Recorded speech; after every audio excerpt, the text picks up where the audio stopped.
अस्सलाम वालेकुम, आप देख रहे हैं प्रोग्राम टू द पॉइंट। मैं हूं जमील सुखेरा। नाज़रीन, जाली बैंक अकाउंट्स की तफ्तीश के लिए बनाई गई GIT ने जरदारी और ओमनी ग्रुप की जायदादें मुंजमद करने की सिफारिशात सुप्रीम कोर्ट में जमा करा दी हैं। रिपोर्ट में कहा गया है कि कराची और लाहौर के बिलावल हाउसेज जबकि जरदारी हाउस इस्लामाबाद की रिहाइशगाहें भी मुंजमद कर दी जाएं। GIT ने आसिफ जरदारी, फरियाल तालपुर और जरदारी ग्रुप की तमाम शहरी और ज़रई अराजी मुंजमद करने की सिफारिश की है। इसके साथ साथ 172 अफराद के नाम भी ECL से निकालने का काम रोक दिया गया है। वज़ीर इत्तलात फवाद चौधरी ने कहा है कि नून लीग की हुकूमत को 2016 में ही जाली बैंक अकाउंट्स का इल्म हो गया था, लेकिन उन्होंने मुकमुका की वजह से पीपल्स पार्टी के खिलाफ कार्रवाई नहीं की। एहतसाब की ये गर्मी कम नहीं होगी। दूसरी तरफ यहां नैब ने चौधरी बरादरान के खिलाफ तहकीकात खत्म करने का ऐलान किया है, तो शहबाज शरीफ के खिलाफ आमदन और असासा जात के केस में उनके खिलाफ जेल में तफ्तीश की इजाजत हासिल कर ली है। तो कहा जा सकता है कि हुकूमत में मौजूद सियासी शख्सियात के खिलाफ रेफरेंस बंद किए जा रहे हैं और ऑपोजिशन में मौजूद शख्सियात के खिलाफ नए रेफरेंसेस बनाए जा रहे हैं। नैब की तरफ से ऐसे इक़दामात की वजह से ऑपोजिशन को यह कहने का मौका मिल रहा है कि एहतसाब नहीं, इंतकाम लिया जा रहा है। बिलावल भुट्टो भी कहते हैं कि GIT ने वुज़रा और मीडिया को रिपोर्ट जानबूझकर लीक की ताकि पीपल्स पार्टी के रहनुमाओं का मीडिया ट्रायल किया जा सके। एहतसाब को मुल्क में सियासी मंजरनामा तब्दील करने के लिए इस्तेमाल किया जा रहा है। एक इदारे के लिए एहतसाब का मयार कुछ और दूसरे के लिए कुछ और है। आज एक और बड़ी सियासी डेवलपमेंट ये भी है कि साबिक सदर और पीपल्स पार्टी के शरीक चेयरमैन आसिफ अली जरदारी मौलाना फजलुर रहमान से मुलाकात के लिए उनके घर चले गए। इस मुलाकात में भी हुकूमत के खिलाफ ऑपोजिशन को मुत्तहिद करने पर बात की गई।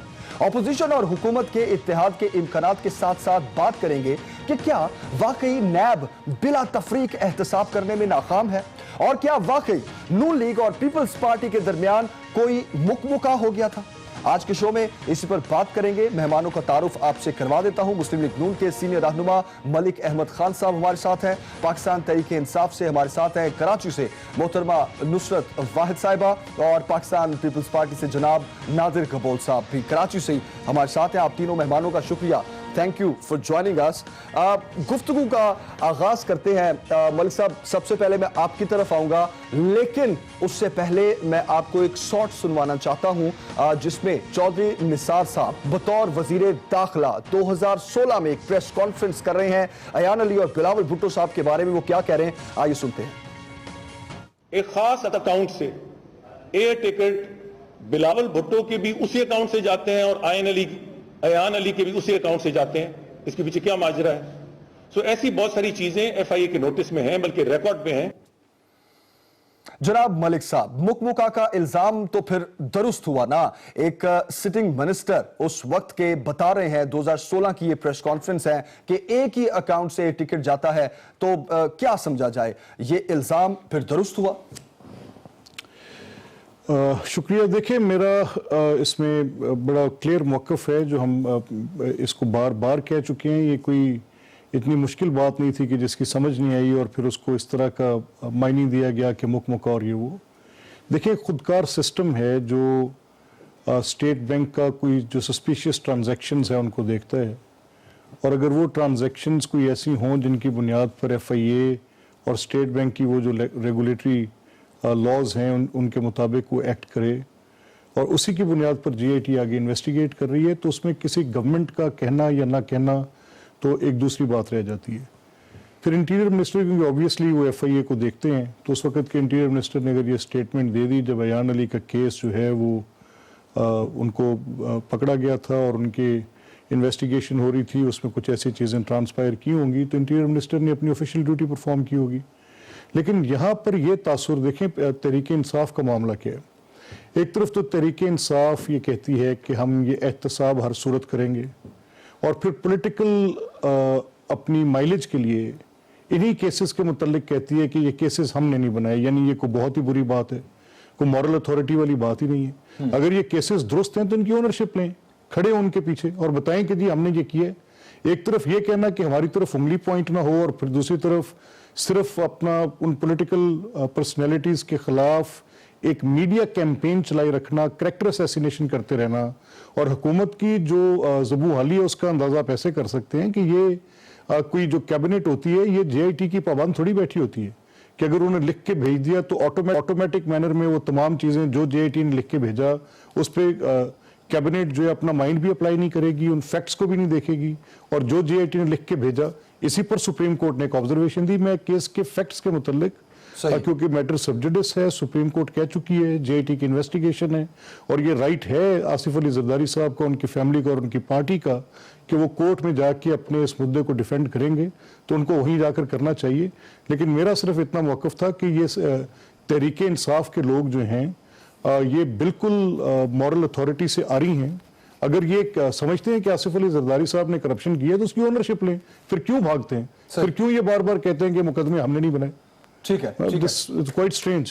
ٹھیک ہے, لیکن ملک صاحب سوال یہ بھی تو پیدا ہوتا ہے نا کہ اگر اس وقت کے منسٹر کو یہ معلوم تھا, جس طرح آپ کہہ رہے ہیں خود کار ایک سسٹم ہے, اور اس سسٹم سے اگر کچھ پتا چلا ہے تو پھر تفتیش تو ہونی چاہیے تھی نا. میں واپس آتا ہوں آپ کے پاس ملک صاحب, میں اسی پر پوائنٹ آف ویو لے لوں نادر صاحب کا. نادر صاحب, ایف آئی اے نے زرداری اور اومنی گروپ کی جائیدادیں ضبط کرنے کی سفارش کر دی ہے, اب تو بہت کچھ واضح ہے, کیا پھر بھی آپ کہیں گے کہ سب جھوٹ ہے؟ دیکھیں جی, ہمارا شروع سے موقف یہی ہے کہ وکٹمائزیشن ہماری ہو رہی ہے اکاؤنٹیبلٹی کے آڑ میں.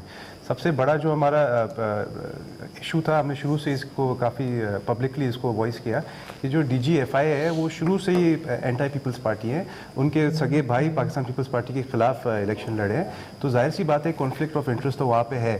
جہاں پہ ہمارے لیڈرز کی بات آ جاتی ہے, آصف زرداری صاحب یا ان کی پراپرٹی کی بات آ جاتی ہے, بلاول ہاؤس کی جس طرح بات کرتے ہیں, تو وہاں پہ آپ فوراً کہتے ہیں جی جا کے اس کو ضبط کر دیا جائے. مگر ہمارے جو وزیر اعظم صاحب ہیں خود, ان کا جو بنی گالا جہاں پہ وہ انہوں نے اپنا رہائش گاہ بنایا ہوا ہے, وہ بھی تو ایک اس کے اوپر بھی تو ایک ایشو ہے, اس کی لیگیلٹی کے اوپر. وہ گھر کیوں نہیں خالی کروا رہے ہیں؟ اور بھی کیسز ہیں ہمارے پی ٹی آئی کے M N As, M P As, ministers کے اوپر, چاہے علیم خان لے لیں, چاہے علیمہ خان لے لیں. علیمہ خان کا تو بالکل پرائم ایگزامپل ہے کہ وہ پرائم منسٹر کی بہن ہوتے ہوئے مکہ کر لیا اس نے ایف بی آر کے ساتھ, چھوٹا سا ایک چالان جمع کر دیا اور بالکل ان کو ایک کلین چٹ دے دیا گیا. مگر آصف زرداری صاحب کی بہن عادی فریال ٹالپور کے اوپر اگر کوئی ایلیگیشن ہے, کوئی پروف بھی نہیں ہے, ایلیگیشن سے, تو ان کو بار بار ان کو انسلٹ کرنے کے لیے یا ان کا ٹائم ضائع کرنے کے لیے ان کو کورٹ بلایا جاتا ہے. ایک خاتون کا کوئی آپ لحاظ بھی نہیں کر رہے ہیں. جہاں بلاول بھٹو زرداری صاحب کی بات ہے تو کلیئرلی جو ہے ان کے اوپر ایک ایلیگیشن ہے, وہ تب کا جب وہ 1 سال کے تھے. اب 1 سال کا بچہ ہے, وہ کس انلیگل ایکٹیویٹی میں حصہ لے سکتا ہے؟ یہ تو بالکل ہر کسی کے دماغ میں یہ اس کا مطلب سوچ کے پریشان ہو رہے ہیں پاکستان والے کہ ڈبل سٹینڈرڈز کیوں؟ 2 نہیں 1 پاکستان کی آپ نے بات کی تھی نا, تو یہاں پہ کیوں ڈبل سٹینڈرڈز آپ نے رکھے ہوئے ہیں؟ ہمارے لیڈر سندھ میں آپ کو نظر آ رہے ہیں, پنجاب میں آپ کو نواز شریف صاحب اور شہباز شریف صاحب نظر آ رہے ہیں, مگر آپ کے اپنے جو پہلو میں بیٹھے ہوئے چاہے زلفی بخاری ہو جائے, اس کو آپ وزیر بنا لیتے ہیں. اور ان کی نااہلی کا سب سے بڑا جو بھانڈا پھوڑا ہے وہ تو خود ان کے یہ ڈاکٹر فاروق سلیم صاحب کا جو پورا ایپیسوڈ ہوا ہے کہ ان کو تو لگ رہا تھا کہ وہ منسٹر ہیں, کیبنٹ میٹنگز بھی اٹینڈ کر رہے ہیں, اور جب انہوں نے ان کے اوپر ایلیگیشن لگائی کہ ان کو پتہ ہی نہیں ہے کہ جی کس طرح اکانومی کو چلایا جائے یا کس ڈائریکشن میں جا رہے ہیں, تب وہ بڑے آرام سے ڈسون کر لیتے ہیں کہ جی یہ تو ہمارے کیبنٹ کا حصہ ہی نہیں ہے. تو سائیکل چلانے والوں کو آپ نے پورا ایک ٹرین آپ نے اٹھا کے دے دیا. پاکستان کا جو اکانومی ہے یا پاکستان ایک جو ملک ہے وہ کوئی سائیکل نہیں ہے, وہ ایک بہت بڑا ایک جہاز ہے, وہ ان سائیکل چلانے والوں سے چلے گا نہیں. تو میرا اپیل ہے تمام اپوزیشن پارٹیز کو کہ پاکستان کو خدا را بچائیں آپ. یہ بالکل نااہل لوگ ہیں, کٹ پتلی حکومت ہے, اور صرف اپوزیشن مل کے اس کو بچا سکتی ہے پاکستان کو. ٹھیک ہے ناصر صاحب, آپ کا پوائنٹ آف ویو آ گیا. میں نصرت صاحبہ آپ کی طرف آؤں گا. ڈبل سٹینڈرڈز کی بات اپوزیشن کی دونوں جماعتوں کی جانب سے کی جا رہی ہے. احتساب کی گرمی کم بے شک نہ ہو, لیکن اپوزیشن کو شکایت کا موقع تو نہیں ملنا چاہیے کہ احتساب صرف ان کے خلاف ہی ہو رہا ہے. بسم اللہ الرحمن الرحیم. دیکھیں جو انہوں نے ابھی یہ بات کی کہ ایف آئی اے کے جو صاحب ہیں ان کے بھائی جو ہیں وہ پیپلز پارٹی کے خلاف انہوں نے الیکشن لڑا اور وہ پیپلز پارٹی کے خلاف ہیں, تو یہ بھائیوں کے کچھ ہونے سے اگر فرق پڑتا تو ہمارے اسد عمر صاحب کے بھائی گورنر نون لیگ رہ چکے ہیں سندھ کے, تو ان باتوں سے میرا نہیں خیال کہ کسی قسم کا کوئی فرق پڑتا ہے کہ ایک بھائی کی کیا اوپینین ہے اور دوسرے کا کیا اوپینین ہے. ایوریبڈی نوز کہ جو میمن صاحب ہیں ڈی جی ایف آئی ہے, وہ شروع سے ہی اینٹائی پیپلز پارٹی رہے ہیں. خود صرف اینٹائی پیپلز پارٹی ہونے سے بات نہیں بنتی, ظاہر ہے وہ کیسز ان کے اس طرح کے ہیں پیپلز پارٹی کے یا نون لیگ کے جس کے اوپر ایک ایکشن لینا ضروری ہے. تو چاہے وہ FI ہو, چاہے نیب ہو, چاہے کورٹ ہو, وہ لوگ سب کے سب مل کے یہ کام کر رہے ہیں. اور اگر ہم یہ کہہ رہے ہیں کہ یہ ہمارے زمانے کے کیسز نہیں ہیں تو یہ اس میں سچ بول رہے ہیں, ہم گھبرا نہیں رہے ہیں. ہم اس کو یہ نہیں کہہ رہے کہ نہیں جی نہیں, وہ ایکچولی ہم اس سے دستبردار ہونا چاہ رہے ہیں, اس طرح کی بات نہیں ہے. نہ ہم اس میں انٹرفیئر کر رہے ہیں, نہ ہم اس میں کسی قسم کا انفلوئنس ڈال رہے ہیں, نہ ہم اس کو ڈینائی کر رہے ہیں. کورٹس ہیں, نیب ہے, باقی ادارے ہیں, FI ہے, سب مل کے کام کر رہے ہیں اور اس کو ایک نتیجے پہ پہنچا رہے ہیں. تو ہم کون ہوتے ہیں اس میں کچھ کہنے والے یا نہ کرنے والے, کیونکہ یہ کام حکومت کا نہیں ہے, یہ کام جن اداروں کا ہے وہ لوگ وہ کر رہے ہیں. لیکن نصرت صاحبہ, جیسے کہ بھائی نے کہا ابھی مجھے کہ جی, لیکن نصرت صاحبہ اپوزیشن کی جانب سے جو ڈبل سٹینڈرڈز کی بات کی جاتی ہے, آپ کے وہ وزراء یا رہنما PTI کا جو حصہ ہیں جن میں سے کچھ سٹنگ منسٹرز بھی ہیں, ان پر بھی کیسز ہیں, لیکن ان کا نام ECL میں نہیں ڈالا جاتا. اپوزیشن کا جو بھی ہو, جو بھی کارکن ہو, رہنما ہو, وزیر ہو, اس کا نام ECL میں ڈالنے میں 1 منٹ نہیں لگتا. اس کی کیا وجہ ہے؟ دیکھیں, ECL میں ڈالنا جو ہے یہ بھی حکومت کا کام نہیں تھا. یہ ایکچولی 1981 میں اس قسم کا ایک لا بنا تھا جس میں ہوا یہ تھا کہ وہ لوگ جن کے اوپر شک ہے یا جن کے اوپر کچھ پروف مل چکے ہیں کہ وہ ملک سے بھاگ سکتے ہیں. اس کی بالکل سادہ مثال ابھی اسحاق ڈار صاحب کی ہے اور نواز شریف کے 2 بیٹوں کی ہے جن کے اوپر مقدمے ہیں اور ان کا کوئی فیصلہ نہیں کیا جا سکا کیونکہ وہ لوگ فرار ہیں. تو اس صورت میں FIA یا نیب یا پارلیمنٹ کوئی بھی اگر کیبنٹ ان کو اس میں ڈالتی ہے لسٹ میں, تو اس کا مطلب صرف یہ ہے کہ وہ ہمارے سامنے اویلیبل رہیں. اگر ان کے اوپر کوئی شک ہے یا وہ اگر زلفی بخاری خود بذات خود کسی چیز میں ملوث نہیں تھے, ان کے والد صاحب اور ان کے چچا کے اوپر الزامات ہیں, ان کو بلا کے ان کے ساتھ کر لیا جائے جو بھی حساب کتاب. کس کی؟ زلفی بخاری کے اوپر منی لانڈرنگ کے ایلیگیشن نہیں, کوئی اس قسم کی ایلیگیشن نہیں ہے. وہ باہر سے ابھی آئے ہیں خان صاحب کے پاس اور وہ ان کے دوست ہیں 2011 سے اور وہ پڑھے لکھے انسان ہیں. کوئی اس طرح کی ان کے اوپر برٹش نیشنل ہے, لیکن وہ دیکھیں وہ وزیر نہیں ہیں, وہ ایک ایڈوائزر ہیں, وزیر نہیں ہیں. ایڈوائز تو آپ کسی سے بھی لے سکتے ہیں, کہ راہ چلتے سے بھی ایڈوائز لے سکتے ہیں کہ اگر وہ آپ کو لگتا ہے کہ کیپیبل آدمی ہے تو آپ اسے لے لیں. تو یہاں پہ وہ آدمی ان کا دوست ہے خان صاحب کا اور وہ ایک اچھا پڑھا لکھا آدمی ہے جو کہ اچھی ایڈوائز دے سکتا ہے, تو اس کو انہوں نے لے لیا. لیکن جہاں تک ڈبل اسٹینڈرڈ کی بات ہے تو آپ جانتے ہیں ہمارے 2 وزراء استعفیٰ دے چکے ہیں. تو سٹنگ منسٹر ایکسیپٹ ہو چکا ہے, اگر وہ لسٹ میں ابھی تک موجود ہے. تو اب خان صاحب جب باہر ٹرکی گئے ہیں وہاں سے واپس آتے ہیں تو اس کے بعد انشاءاللہ وہ دیکھ لیں گے اس لسٹ میں کہ اگر ان کا نام ابھی تک ایز اے منسٹر موجود ہے تو ہٹا دیا جائے گا, کیونکہ وہ استعفیٰ دے چکے ہیں. تو دیکھ چکے ہیں, ہو چکا ہے, آپ یہ آن ریکارڈ کہہ رہی ہیں. ان کا نام تو ابھی بھی اس لسٹ میں بھی ہے, ہم آن لائن بھی اس کو چیک کر سکتے ہیں. جی بالکل, مجھے اس بات کا علم ہے کہ ان کا نام ابھی موجود ہے اس کے اوپر, لیکن وہ استعفیٰ دے چکے ہیں اور استعفیٰ ایکسیپٹ ہو چکا ہے. جن کو ہٹانا چاہیے ان تک اب میرے خیال میں آپ کی بات پہنچ جائے گی اور وہ لسٹ سے ہٹ جائے گا ان کا نام. اچھا چلے ٹھیک ہے نصرت صاحبہ, آپ یہ کہہ رہی ہے کہ وزیراعظم صاحب جب آئیں گے تو پھر لسٹ سے بھی نام جو ہے وہ چلا جائے گا. ملک احمد صاحب, اب کیا یہ بات درست نہیں کہ کاغذوں میں شہباز شریف صاحب گرفتار ہے لیکن حقیقت میں وہ آزاد ہیں, جب چاہیں پبلک اکاؤنٹس کمیٹی کا اجلاس بلا سکتے ہیں, پروڈکشن آرڈر جاری کروا سکتے ہیں؟ دیکھیں, پروڈکشن آرڈرز کسی کی مرضی پہ تھوڑی ہے. پروڈکشن آرڈر تو رولز آف پروسیجر میں لکھا ہے, اسٹیٹیوٹری کمانڈ ہے. رول آف لا یہ ہے کہ جو اپوزیشن لیڈر ہے یا ممبر آف نیشنل اسمبلی ہے تو اس کا مقصد صرف یہ نہیں ہے کہ آپ شہباز شریف کا یہ رائٹ کیسے ان کا چھین سکتے ہیں آپ کہ وہ ایک 8 لاکھ کی کانسٹیٹوئنسی کو ریپرزینٹ کرتے ہیں. یہ رائٹ ان کا کیسے چھین سکتے ہیں کہ سارے پاکستان کی اپوزیشن کے لیڈر آف دی اپوزیشن ہے وہاں پر, وہ ان کا رائٹ ہے. ہی ہیز ٹو ریپرزینٹ, وہ ان لوگوں نے جنہوں نے ان کو چنا ہے, ان کی ریپرزنٹیشن کا رائٹ اپنے اب ان سے نہیں. اس کا پروڈکشن آرڈرز کا مقصد کسی کو ریلیف دینا وہاں پر نہیں ہے. After all is performing his duty there as he is an elected, ایک منتخب کردہ شخص کے طور پہ وہ اپنی ذمہ داریاں وہاں پر نبھا رہے ہیں. یہ بالکل ایک غلط نوشن ہے. یہی ہم ان ڈبل سٹینڈرڈز کی بات کرتے ہیں جو پی ٹی آئی کے ہیں. دیکھیں, پی ٹی آئی نے ایک پوری ایک کیمپین کھڑی کی کانفلکٹ آف انٹرسٹ پہ, اور کانفلکٹ آف انٹرسٹ پہ جو پہلا آزادی دی ہے آپ کو, جو پہلا ٹیکسٹ अच्छा सॉरी आप कंप्लीट कर ले भाई साहब। जो पहला टेक्स्ट बुक केस आपके पास है वो रज़ाक दाऊद साहब का है। अब ये पीटीआई की जो कैंपेन थी जिसमें इमरान खान खुद कहते रहे कि अगर आपने कोई गवर्नमेंट से बिजनेस रिलेशन रखनी है, कोई ऐसी रिलेशन रखनी है जिसमें गवर्नमेंट के कॉन्ट्रैक्ट्स आपको मिले, बड़ा स्पेसिफिकली उन्होंने कहा, तो अभी तक तो रज़ाक दाऊद को रिजाइन कर जाना चाहिए था, नंबर वन। दूसरी पीटीआई की जो पोजीशन है कि ये अपनी हर उस बात पर जो इनकी पब्लिक कंजम्पशन के लिए प्री इलेक्शंस थी, प्री इलेक्शंस इन्होंने एहतसाब के नाम पर ही जो एक पूरी एक पोजीशन ली थी, वो पोजीशन बिल्कुल बैडली इनकी एक्सपोज हुई। जब जुल्फी बुखारी की आप बात करें तो मैं पर्टिनेटली उस पर आ जाता हूँ। अब जुल्फी बुखारी और उनकी फैमिली पर ह्यूमन ट्रैफिकिंग के इल्ज़ामात हैं जो कि बड़ी संगीन नोयत के इल्ज़ामात हैं। वो इल्ज़ामात हैं जिनकी बुनियाद पर आपके ममालिक के नाम फाटफ जैसी लिस्ट के अंदर ऐड होते हैं। वो उसके लिए ये सबसे बड़ा केस जो होता है वो एक तो वो पैसे जो किसी दहशत गर्दी की एक्टिविटी में इस्तेमाल हों, number one, and number two FATF में आपका नाम जाने के लिए जो फाइनेंशियल एक्शन टास्क फोर्स आपको ग्रे लिस्ट या ब्लैक लिस्ट पे डालती है, तो उसके लिए दूसरी जो बड़ी क्रॉनिक वजह होती है जिसकी बुनियाद पर ममालिक के नाम उसके अंदर रहते हैं, वो ह्यूमन ट्रैफिकिंग के।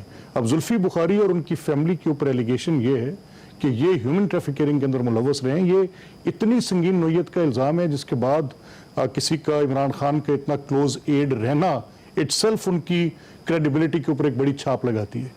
और तीसरी और सबसे इंपॉर्टेंट बात ये देखें कि ये जो तहरीक इंसाफ अपना ये बात करती है कि एग्जिट कंट्रोल लिस्ट के ऊपर नाम डाल दिया, तो एग्जिट कंट्रोल लिस्ट पे जब आपने नाम डाला तो आपने उसमें ये बिल्कुल नहीं था कि आप उस कॉन्स्टिट्यूशनल पोस्ट का जिसका मुराद अली शाह साहब चीफ मिनिस्टर सिंध हैं और आप सिंध के अवाम की एक नुमाइंदा जमात जो कि पीपल्स पार्टी और पंजाब की सिंगल लार्जेस्ट पार्टी, ये तो पीटीआई की गवर्नमेंट तो इधर उधर से पकड़ के हरासमेंट्स करके ब्राइब करके या कोई और तरीके करके या ल्योर करके लोगों की वो इकट्ठी की, इन्होंने हमदर्दियाँ अपने साथ और गवर्नमेंट बनाई। लेकिन जो एक सिंगल लार्जेस्ट पार्टी उनकी मेन लीडरशिप्स को उन मुकदमात के अंदर मुलव्वस किया गया। अब शहबाज साहब के ऊपर मुकदमात हैं क्या? देखिए Ashiana case, tell me one thing, उसके अंदर जो जिसकी बुनियाद पर उनको गिरफ्तार किया जाना चाहिए था और या फिर उनके खिलाफ रेफरेंस बन के जाना चाहिए था। आप भी डबल स्टैंडर्ड्स की बात कर रहे हैं ना, इन्हीं डबल स्टैंडर्ड जवाब नुसरत साहिबा से लेते हैं, एक ब्रेक लेते हैं, ब्रेक के बाद वापस आते हैं, इसी कंटिन्यू करते हैं।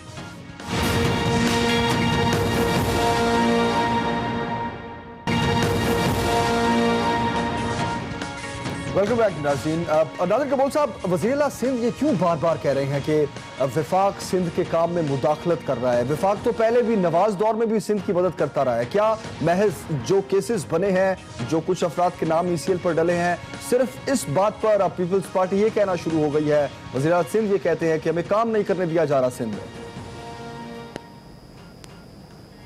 देखें जी, ऑब्वियसली बात है, जब एक सूबे का चीफ एग्जीक्यूटिव जो कि चीफ मिनिस्टर है, जो कि गवर्नमेंट का हेड है, और वो भी 18th अमेंडमेंट के बाद प्रोविंशियल ऑटोनॉमी के तहत, मतलब he is the sole authority to make most of the decisions in the province, उसके बावजूद उनको पॉलिटिकली विक्टिमाइज़ किया जा रहा है, उनके ऊपर पॉलिटिकल वेंडेटा निकाला जा रहा है और उनका नाम ईसीएल में डालने की बातें और उनको कोर्ट ले जाने की बातें। आप कोर्ट जाएँ, कोर्ट के फैसले का वेट करें। आप पहले से ही उनका नाम ईसीएल में डालने का, या फवाद चौधरी जो कि पंजाब में बैठ के मुतालबा कर रहे हैं कि जी आप इस्तीफ़ा दें, किस तहत इस्तीफ़ा दें जी? आप इतनी परफॉर्मेंस देखें माशाल्लाह। जिस तरह मेरी बहन जो इसकी जुल्फी बुखारी की बात कर रही थी, तो अल्हम्दुलिल्लाह जो हमारे सीएम है वो स्टैनफोर्ड के पढ़े हुए हैं और बहुत ही प्रोफेशनल तरीके से सूबे को चला रहे हैं पिछले कई सालों से, और इंशाल्लाह अभी भी आप इनकी परफॉर्मेंस देखें, वो हर जगह पहुँचे होते हैं, आवाम के बीच में हाजिर हैं। वो इनके मिनिस्टर्स की तरह नहीं है कि ड्राइंग रूम में बैठ के सियासत खेल रहे हैं, वो he is on the ground.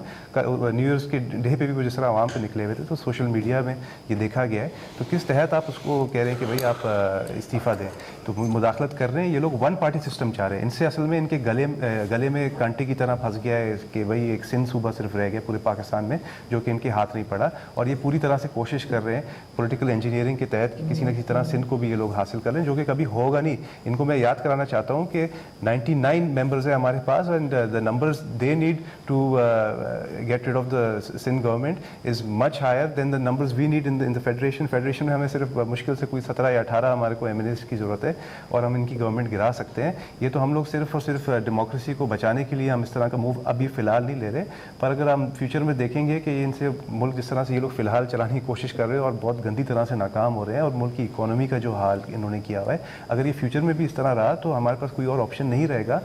Opposition will have to join hands and कुछ ना कुछ करके इस गवर्नमेंट को गिराना पड़ेगा। क्योंकि नादिर साहब, आपको ये पॉलिटिकल विक्टिमाइजेशन की वजह क्या लगती है? नादिर साहब, आपको क्यों ऐसा लगता है कि एक वन पार्टी लाना चाह रहे हैं, सिर्फ सिंध इनके हाथ में नहीं आया, सिंध में भी पीटीआई की गवर्नमेंट क्यों ऐसी वाइब्स आ रही हैं आपको?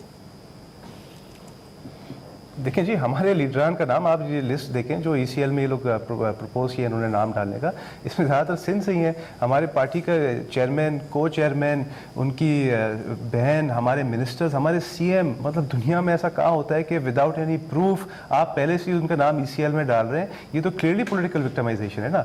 आप पंजाब में इस तरह के क्यों नहीं अहकाम ले रहे? आप परवेज़ खटक के खिलाफ या आप जुल्फी बुखारी के खिलाफ या आप आज़म स्वाति के खिलाफ क्यों नहीं इस तरह के आप स्टेप्स लेते हैं? सिर्फ आपको सिंध नज़र आता है, ये दोहरा म्यार है। और ये मतलब कोई छोटा बच्चा भी देख के साफ साफ देख सकता है कि ये सिंध के ऊपर एक जुल्म किया जा रहा है और किसी न किसी तरह इनका जो FA पास गवर्नर है जिससे रहा नहीं जा रहा है। हालांकि उन्होंने बातें बड़ी बड़ी की थी। मैं तो कराची रहने वाला हूँ, मैं तो रोज़ देखता हूँ वो किस तरह प्रोटोकॉल से निकलते हैं गवर्नर हाउस से और वापस गवर्नर हाउस ही आते हैं। तो इनके जो झूठे वादे थे, झूठे बातें थे, वो इनके खुद गले में आ रही है। दूसरे साहब, मगर हम इनके जो डिज़ाइन है इसको हम कामयाब नहीं होने देंगे इंशाल्लाह। ठीक है, जवाब लेते हैं नुसरत साहिबा से। नुसरत साहिबा, झूठे दावे, झूठे वादे, दोहरा म्यार, पॉलिटिकल विक्टिमाइजेशन, क्या जवाब देंगी आप ऑपोजिशन की इन बातों का? क्या वाकई आपको कोई इनसिक्योरिटी है कि आपको ये डर है कि पीपल्स पार्टी ये कह रही है कि हम सिर्फ जमहूरियत की वजह से जमहूरियत का साथ दे रहे हैं कि डीरेल ना हो, वरना आपकी गवर्नमेंट गिरा सकते हैं वो? बिल्कुल गिरा सकते होंगे ये हुकूमत अगर चाहें तो, लेकिन मसला सारा ये है कि यहाँ पे कोई पॉलिटिकल विक्टिमाइजेशन नहीं हो रही, क्योंकि अगर ECL में नाम डाले गए हैं तो वो एक रीज़न की वजह से डाले गए हैं। एक ग्रुप है इनका जिसमें ये डायरेक्टली और इनडायरेक्टली उसमें वो सारे लोग इन्वॉल्व हैं, और ECL में डालने का मतलब ये होता है कि वो लोग यहाँ से गायब ना हो जाएं। जिस तरह के पहले मैंने कहा आपसे कि नवाज शरीफ के दोनों बेटे जा चुके हैं, हमारे मिनिस्टर साहब जा चुके हैं, और हमारे नहीं यानी नून लीग के मिनिस्टर जो थे फॉरेन अफेयर के, वो जा चुके हैं। तो ये लोग एक्चुअली भाग के जाते हैं, यानी खाकान अब्बासी के जहाज़ में बैठ के वो चले गए और उसके बाद वो कभी वापस नहीं आए। तो उस डर से बचने के लिए कि ये लोग यहाँ से गायब ना हो जाएं, और जो मुकदमे चल रहे हैं वो चलते रहेंगे, ये नहीं कि इनको पकड़ के गिरफ्तार कर लिया जाएगा। जब प्रूफ मिल जाएगा तो वो जेल के अंदर जाएंगे, नहीं मिलेगा तो वो आजाद होंगे, उनका उस लिस्ट में से नाम भी खत्म हो जाएगा। लेकिन ना अभी किस तरह का प्रेसिडेंट सेट कर रहे हैं, लेकिन वो इसलिए कर रहे हैं, चीफ एग्जीक्यूटिव इसलिए कर रहे हैं कि वो नाम आप ECL में डाल रहे हैं। देखिए, वो लिंक्ड होगा तो उसको डाला गया है ना, होगा। आप MNA, आप असेंबली में बैठती हैं, आपको पता है? मुझे पता है, लेकिन मैं आपको एक थोड़ा लीनिएंट उसमें कह रही हूँ कि ये चीज इस तरह नहीं हुई है कि कोई प्रूफ ना हो। जाहिर है GIT जब बनी है और उसने इन्वेस्टिगेशन जब की है तो उन लोगों ने उनके ही नाम रखे हैं जो किसी ना किसी तरह इसमें इन्वॉल्व रहे। आप ऐसे समझ लें कि वो on the face of it वो इसमें रहे, कि किसी ना किसी हवाले से उन तमाम लोगों का नाम इसमें मौजूद है। वो 172 लोगों का नाम इसलिए चाहते हैं कि हमारी गवर्नमेंट की चाहती है कि वो लोग यहाँ से भाग न जाएं। ठीक है, बस सिर्फ इतना सा है कि जब उनको बुलाया जाए तो यहाँ पे मौजूद हो, इनकी वजह से कहीं ऐसा ना हो कि मुकदमे आधे रहे। बन साहब, आप ये सारी चीजें फेस कर चुके हैं ना, आपको क्या लग रहा है कि आप सिंध में जो किया जा रहा है उसकी क्या वजह है? नहीं, ये थोड़ी मुज़हका खेज सूरत हाल है। यानी पॉलिटिकल पार्टीज ने तो अपना इस पे एहतजाज रिकॉर्ड करवाया और कहा कि कॉन्स्टिट्यूशनल पोस्ट के साथ गवर्नमेंट का कैबिनेट हुआ क्या है कि फेडरल कैबिनेट कह रही है कि चीफ मिनिस्टर सिंध का नाम एग्जिट कंट्रोल लिस्ट में डाल दें। अब लेट्स से कि कल को कोई CPAC रिलेटेड एक्टिविटी में ही चीफ मिनिस्टर सिंध को चाइना जाना पड़ता है तो he is on exit control list. Very strange. Exit control list पे नाम उनके डाले जाते हैं जब आप देखते हैं कि उनकी प्रोबेबिलिटी है टू एस्केप। अब चीफ मिनिस्टर सिंध की तो प्रोबेबिलिटी टू एस्केप नहीं थी। इसहाक डार साहब का बार बार कहा जाता है तो उसके पीछे तो नैब उन शरीफ आदमी को तो पकड़ने को फिर रही थी विदाउट केस इवन। उनको तो मौका भी नहीं दिया गया, वो अपनी सफाई देते रह गए। पकड़ने को फिर रहे थे कि उनके घर के ऊपर जाके चश्मा करके आ जाए, जो भी है उसको अरेस्ट कर लें, वो अगर चले गए, he will come and defend himself, बताएंगे क्या उन्होंने किया गलत क्या सही। लेकिन वो तो एक he was hounded around by the agencies के उनको अरेस्ट करने जा रहे हैं। बेशक वो उस वक्त मिनिस्टर थे, लेकिन किस चीज़ के मिनिस्टर थे। यहाँ मामला डिफरेंट है। इसको आप उस एग्जाम्पल के साथ, गवर्नमेंट ने ये एग्जाम्पल जब दी तो चीफ जस्टिस ऑफ पाकिस्तान ने वहाँ पर इस बात पर अपनी बड़ी नाराजगी का इजहार किया और उन्होंने ये मुशाहिदा किया इस बात का कि ये कोई ऑटोमेटिक इम्प्लीमेंटेशन आम नहीं होती कैबिनेट के, जो जीआईटी ने लिख के भेजा। अगर कोर्ट के पास सबमिट हुई थी रिपोर्ट, तो कोर्ट उनको कहती गवर्नमेंट को कि आप ऐसे एक्ट करें, तो that would have been a different situation, number one. Number two, जो कह रहे हैं गबोल साहब, ही इज सो राइट। देखिए, मेरा कंसर्न ये है कि वफाक बड़ी स्ट्रांग बॉन्डेज होती है, लेकिन बड़ी सेंसिटिव होती है। इसमें अगर आप एक सूबे की नुमाइंदा जमात को, जो कि वहाँ की एक मेजॉरिटी पार्टी है, उसकी लीडरशिप को आप इन टोटल उठाकर आप कह देंगे कि ये जो इनके सिविल सर्वेंट्स थे वो भी करप्ट थे, जो आप इनकी एलिजिडली आपको कहना ये चाहिए हुकूमत के कि इल्ज़ाम है, आपने उनको तो ब्रांड कर दिया कि आप करप्ट हैं और आपने उनको उठा के इस जीआईटी की बुनियाद पर ही उठा के रख दिया। जीआईटी की तो भी एक उनकी एक रिपोर्ट है, उस रिपोर्ट पे पहले तो स्टेट बैंक ऑफ पाकिस्तान, तो वो तो सिंध गवर्नमेंट का नहीं है ना, वो तो फेडरल गवर्नमेंट का, and if the then government federal government तो मुस्लिम लीग नून की थी, तो दो डिस्टिंक्ट पार्टीज थी। तो ये पीपल्स पार्टी तो सेकंड ईयर में आके अपना जवाब देगी कि ये उन्होंने जो ट्रांजैक्शंस किए, लेट्स से समिट बैंक का केस है ना, तो समिट बैंक पे वो कह रहे हैं कि इनकी जो वहाँ पे उनकी जो इक्विटी की अमाउंट थी वो सिर्फ 16 अरब जमा की गई और स्टेट बैंक ने उनके पीछे आसिफ अली जरदारी हैं ये कहा जा रहा है, या ओमनी ग्रुप है। तो अगर स्टेट बैंक ने वो उनको रिलीफ दिया तो स्टेट बैंक का गवर्नर तो अपॉइंटेड नहीं था पीपल्स पार्टी की तरफ से। I don't need to defend that, but still I am saying it. मैं कह इसलिए रहा हूं कि तहरीक इंसाफ सिर्फ प्रोपेगेंडा के सर पे, चाहे वो मुस्लिम लीग नून है चाहे पीपल्स पार्टी है, एक झूठा एक मुद्दा खड़ा करने के बाद, और वो मुद्दे के ऊपर उसके, क्योंकि गवर्नमेंट है, सुपीरियर रिसोर्सेज हैं, मीडिया हाउसेस की इन्होंने गर्दन मरोड़ी हुई है, बड़ी डाउन साइजिंग चल रही है, बात करने पे कैद है, आप कर कुछ सकते नहीं है, बोल सकते नहीं है। तो इस एनवायरनमेंट में एक खास मखसूस प्रोपेगेंडा और एक कॉन्फ्लिक्ट क्रिएट करके अपनी नाअहली और गवर्नेंस ना करने के जो इनके तरीके हैं उनको आगे लेकर चल रहे हैं। But this way they can't carry on like for long time, they can't. थोड़ी देर बाद एक्सपोज होंगे, छोटी छोटी बातों पर एक्सपोज होंगे। क्या जवाब देगी आप ऑपोजिशन की तरफ से लगाए गए इन इल्जामात का कि ये सिर्फ पीटीआई महज इसलिए कर रही है क्योंकि अपनी नाकामी को छुपा रही है और इसके पीछे पसे पर्दा और कोई बात नहीं है? अब मैं इस बात का क्या कहूँ कि ये अभी हमारी हुकूमत आई ही नहीं थी, पहला हफ्ता नहीं था और इन लोगों ने इल्ज़ाम लगाना शुरू कर दिया कि ये नाकाम हो गए जी, नाकाम हो गए, नाकाम हो गए, खान साहब की हुकूमत नाकाम हो गई। ये उस दिन से लेके आज तक 4 माह गुजर गए हैं, एक ही बात रिपीट किए जा रहे हैं, नाकाम हो गई।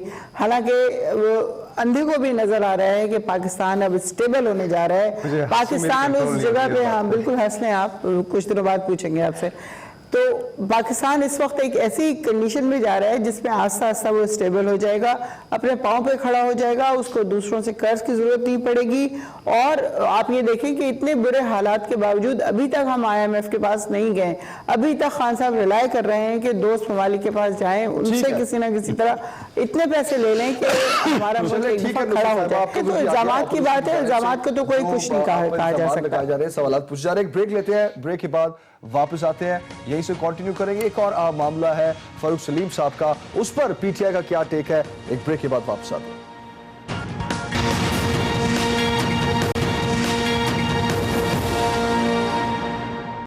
नुसरत साहिबा, आपने सुना क्या कहना था फारूक सलीम साहब का। अगर उन्होंने सच्ची बात कह दी थी तो फवाद चौधरी साहब ने उन्हें तर्जुमान मानने से ही इनकार कर दिया। हालांकि अक्टूबर में उन्होंने खुद ही उनकी तकर्री का ऐलान किया था। अगर वो तर्जुमान नहीं थे तो फिर उनको किस हैसियत में इजलासों में बैठने की इजाजत थी?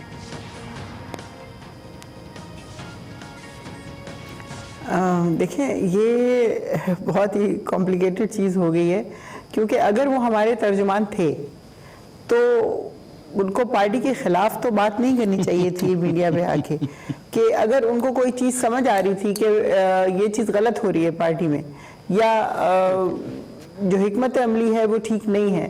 تو وہ ان کو چاہیے تھا کہ وہ وہیں پہ جہاں پہ ان کو یہ فیل ہو رہا تھا وہ بیٹھتے میٹنگز میں جہاں پہ پہلے بیٹھ رہے تھے اور یہ والی بات کرتے. بنسبت اس کے کہ ٹی وی پہ آ کے اس قسم کی بات کرنا, یہ تو میرے خیال میں تو یہ بالکل خود ہی بتا رہا ہے کہ وہ ہمارے ترجمان نہیں تھے. اگر وہ ہمارے ترجمان ہوتے تو اس طرح کی بات اگر آپ کے وزراء میں سے, آپ کے رہنماؤں میں سے کوئی اگر کوئی سچ بولے گا تو آپ پی ٹی آئی ان کو ڈس آن کر دے گی. نہیں ایسی بات نہیں ہے. دیکھیں سچ بولنا از سم تھنگ ڈفرینٹ اور ترجمان ہونا از ڈفرینٹ. اب اسمبلی میں کھڑے ہو کے آپ دیکھتے ہیں کہ ہمارے اپنے نمائندے کافی باتیں اس طرح کی کر رہے ہوتے ہیں جو پارٹی کے خلاف ہو رہی ہوتی ہیں, لیکن اس کا مطلب یہ تھوڑی کہ ہم انہیں نکال دیتے ہیں. وہ ایک جگہ ہے جہاں پہ آپ اپنے پوائنٹ آف ویو دے سکتے ہیں یا میٹنگز میں اپنے پوائنٹ آف ویو دے سکتے ہیں. میڈیا میں آ کے اس طرح کی بات کرنا آئی ڈونٹ تھنک سو کہ دس از پراپر وے. اگر اس کے بعد فواد چودھری صاحب نے کہا ہے کہ وہ ہمارے ترجمان نہیں ہے تو میرے خیال میں ٹھیک کہا ہے انہوں نے. اچھا ٹھیک ہے مولوی صاحب, آپ کیا کہتے ہیں, کیا بغیر نوٹیفیکیشن کے اجلاس میں شریک ہونا چاہیے؟ مجھے نصرت بی بی انتہائی بھلے مانس معلوم ہوتی ہیں, مجھے اس نارمل پی ٹی آئی کے اس میں نہیں لگ رہی. اب انہوں نے بڑی فرینکلی سچ بول دیا. دیکھیں ڈاکٹر فروخ سلیم کی ایک شناخت کیا ہے کہ وہ اکانومسٹ ہیں اور ان کی ایک بڑی پیچھے ان کی ایک بیک گراؤنڈ ہے, اور وہ ایک عرصے سے اس کے ساتھ منسلک ہیں اور وہ نمبرز پہ بات کرتے ہیں. تو جو وہ بات پروپوز کر رہے تھے وہ کوئی یہ قطعاً نہیں کہہ رہے تھے کہ پی ٹی آئی کو بہت بری جماعت ہے. وہ یہ کہہ رہے تھے کہ ان فکسز کے ساتھ کیور نہیں ہوگا. مطلب اگر ہم ڈالر کی پرائس نیچے بڑھا رہے ہیں تو وہ گروتھ کو تو کسی صورت بھی سٹیبلائز نہیں نہ کرے گی. اس کے ساتھ کوئی بہت بڑی انویسٹمنٹس کی بھی ہمیں یہ مشورہ علی خان صاحب کو دینا چاہیے تھا, نہیں اسد عمر کو دینا چاہیے تھا. میں عرض کروں نہیں دیکھیں اب میں اور آپ میڈیا پر بیٹھے ہیں اور ہم سے اگر کوئی سوال ہو جائے گا تو اٹموسٹ آنیسٹی میری اور آپ کی یہ ہونی چاہیے کہ وی شوڈنٹ بی ایکسینچویٹنگ تھنگز. ہمیں کوئی فیبریکیٹ کر کے نہیں کہنا چاہیے, جو ریئلٹی ہے وہ کہہ دینی چاہیے. اور اگر فاروق سلیم صاحب نے یہ کہہ دی ہے تو یہ تو ان کی آنیسٹی آف پرپس شو کرتی ہے, اور میرا خیال ہے کہ پی ٹی آئی کی نارمل منترا کو ڈیفیٹ کرتی ہے. ٹھیک ہے, میں نادر صاحب کا اسی پر پوائنٹ لے لوں پھر میں بریک کی طرف جا رہا ہوں. نادر صاحب, کیا فاروق سلیم صاحب نے درست کہا کہ حکومت مرض کا صرف ان کی علامات صرف دبا رہی ہے, علاج نہیں کر رہی مرض کا؟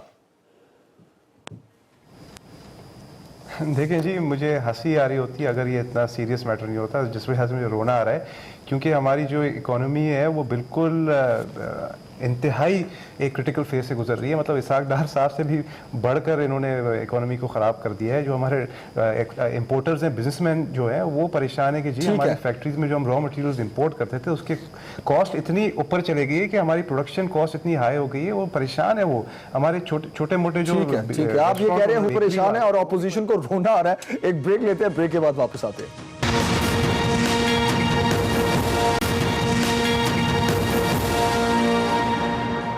Welcome back. ناظرین, ایک اور اہم معاملے کی بات کرتے ہیں. العزیزیہ کیس میں سزا کو نواز شریف نے اسلام آباد ہائی کورٹ میں چیلنج کیا ہے اور آج اسلام آباد ہائی کورٹ نے اپیل سماعت کے لیے مقرر کر دی ہے. پیر کے روز چیف جسٹس اطہر اللہ صاحب کی سربراہی میں 2 رکنی بینچ سماعت کرے گا. ملک احمد صاحب, کیا دیکھتے ہیں؟ فیصلہ تو عدالت نے کرنا ہے, لیکن کیا آپ ایک بار پھر نواز شریف صاحب کو جیل سے باہر آتا دیکھ رہے ہیں؟ یہ دیکھیں, کیس میں جو ریزننگ ہے وہ بڑی کوئی ایسی نہیں ہے جن کو بڑی دیر تک مینٹین رکھا جا سکتا ہے. وہ اپیل میں بالکل ختم ہو جائیں گی, اور سینٹنس کی جب آپ کو سسپینشن ملے گی تو اوبیسلی وہ will be bailed out. Legal process یہ جو فیصلہ ہے جو میں نے پڑھا ہے العزیزیہ کا, اس کے اندر بہت جھول ہے, بڑے سکم ہیں. وہ فیصلہ یہ تو لکھ دیتا ہے کرپشن کا ایک پیرا 132, لیکن یہ نہیں لکھتا کہ وہ کون سی کرپشن. یہ ڈیکلریٹری رجیم کے متعلق ہے کہ ڈیکلریشنز کی کچھ اس میں کورٹ کا آبزرویشن ہے, اور اس کو پھر لنک کرنا کہ کرپشن کے ساتھ, تو جو ہمارا موقف ہے وہ پہلے دن سے یہی ہے. اب جس طرح سے یہ رزاق داؤد کے کیس میں بار بار وضاحت دیتے ہوئے پی ٹی آئی کے وزراء یہ کہہ رہے ہیں کہ یہ کانٹریکٹ ہماری برتھ سے پہلے ہوا, یعنی گورنمنٹ بننے سے پہلے ہوا, تو یہی وہ آرگومنٹ تھا جو پی ایم ایل این کا تھا کہ جس کانٹریکٹ کی ٹرانزیکشن کی آپ بات کر رہے ہیں وہ تو ان کے فور فادرز کی ہے, ان کی ہے ہی نہیں جو آپ ان سے پوچھ رہے ہیں. تو سینگ بھائی پولیٹیکلی بھی اس کا آپ دیکھیں گے کہ امپیکٹ کیا آئے گا, کہ یہ جو بالکل ایک پولیٹیکلی موٹیویٹڈ ارینجمنٹس تھیں to send Sharif family to the courts اور ان کو وہاں سے ڈسکوالیفائی کرانا, وہ بڑی پاپولر سپورٹ بیس ہے ان کی. اس کو اس طریقے سے پی ایم ایل این کو بالکل पुश टू द वॉल नहीं किया जा सकेगा, they will stand to the ठीक है। नाज़िर कबूल साहब, आज आपके लीडर जरदारी साहब और मौलाना फजलुर रहमान साहब की मुलाकात हुई है, क्या हम ऑपोजिशन को मुत्तहिद होता देख सकते हैं? इंशाल्लाह जी, जमहूरियत का यही हुस्न है कि opposition parties are free to challenge the government एक कंबाइंड प्रोसीजर के तहत। तो अगर ऑपोजिशन पार्टीज कंबाइन हो जाती है तो ये फवाद चौधरी जैसे इनके जो मिनिस्टर हैं जो बड़े बड़े बातें करते हैं टीवी पे आके, इनकी बातों का हम सही जवाब देंगे कि किसके पास नंबर गेम में कौन ज़्यादा स्ट्रॉन्ग है। और इंशाल्लाह मुझे पूरी उम्मीद है कि बहुत सारे जो हमारे MNAs हैं, आज़ाद भी जो हैं और जो अख्तर मैंगल साहब जैसे भी पार्टीज़ हैं, उनकी पार्टी भी हमें सपोर्ट करी, क्योंकि पाकिस्तान को बचाने का एक ही तरीका है कि ये साइकिल चलाने वालों को ये ट्रक की चाबी इनसे वापस ले ली जाए, क्योंकि ये ट्रक को जाके एक्सीडेंट करके तबाह बर्बाद कर देंगे। नुसरत साहिबा, क्विकली जरा आप ये बता दीजिए कि अगर ऑपोजिशन मुत्तहिद हो जाती है तो क्या आप हुकूमत बचा लेंगे? क्या आप उन चैलेंजेस को फेस करने के लिए रेडी हैं? बिल्कुल, हम लोग तैयार हैं उन तमाम चैलेंजेस को फेस करने के लिए। अभी मैं जैसे मैंने कहा कि शुरू दिन से पहले दिन से हमें बहुत सारे चैलेंजेस हैं जो हम फेस कर रहे हैं और मुकाबला कर रहे हैं। लेकिन ये लोग अगर जिस तरह मौलाना फजलुर रहमान आज गए हैं जरदारी साहब के पास मिलने, तो मुझे एक्चुअली नज़र आ रहा है कि आगे सनम भुट्टो, बिलावल जरदारी और पीछे लाइनें, सफ़ेद लाइनें और फिर नवाज शरीफ, ये लोग सारे इकट्ठे हो जाते हैं, क्योंकि ये बंदूक चलाएंगे उनके फजलुर रहमान के कंधे पे रख के। और मेरा नहीं ख्याल कि कोई इस तरह का इत्तेहाद हो सकेगा, पॉसिबल नहीं है। अच्छा, ठीक है, बिल्कुल पॉसिबल नहीं है। और अगर कुछ हुआ तो फिर हम लोग मुकाबला करने के लिए तैयार हैं।